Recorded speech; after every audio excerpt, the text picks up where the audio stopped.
live to Tehran. We're going to speak to our correspondent Reza Sayar, who joins us from there. Reza, a pretty strong response from Tehran here then.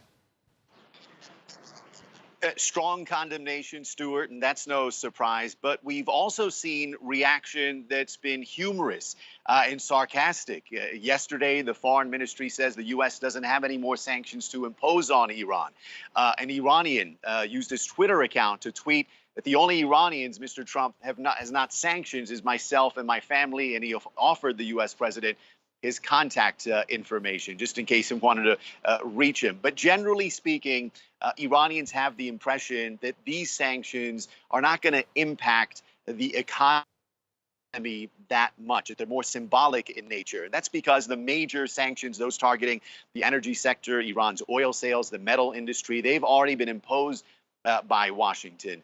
Many Iranians believe that these sanctions are designed to perhaps insult and humiliate Iran's senior leadership and make diplomacy much more difficult. Some of the sanctions, of course, targeting Iran's supreme leader, Ayatollah Khamenei, senior figures of Iran's Revolutionary Guard. But keep in mind, Ayatollah Khamenei, Iran's supreme leader, doesn't travel outside the U.S. He doesn't use U.S. Financial institutions. Again, that's why many observers say that these sanctions were symbolic in nature. The U.S. also announcing that later this week they're going to sanction Mohammad Javad Zarif, Iran's foreign minister. Of course, that's another indication to many here in Iran that the U.S. doesn't want diplomacy, because if there is to be diplomacy, Mr. Zarif will likely lead them. He's been the face of the nuclear negotiations ever since 2013 when these talks started. Now, according to the U.S. Treasury, he will be sanctioned later this week. Reza, bearing in mind everything you just told us there, do you think there's any chance under these conditions that Iran could change its mind and come back to the table?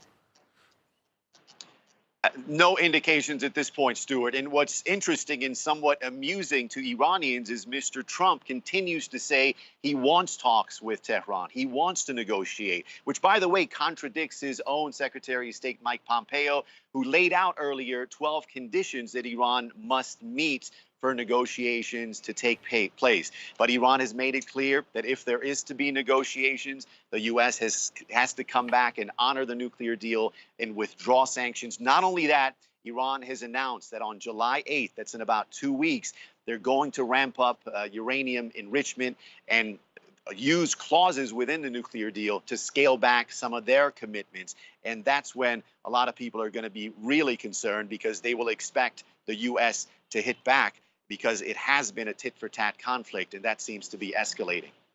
Reza, thanks very much. Reza Sayar, our correspondent, speaking to us live.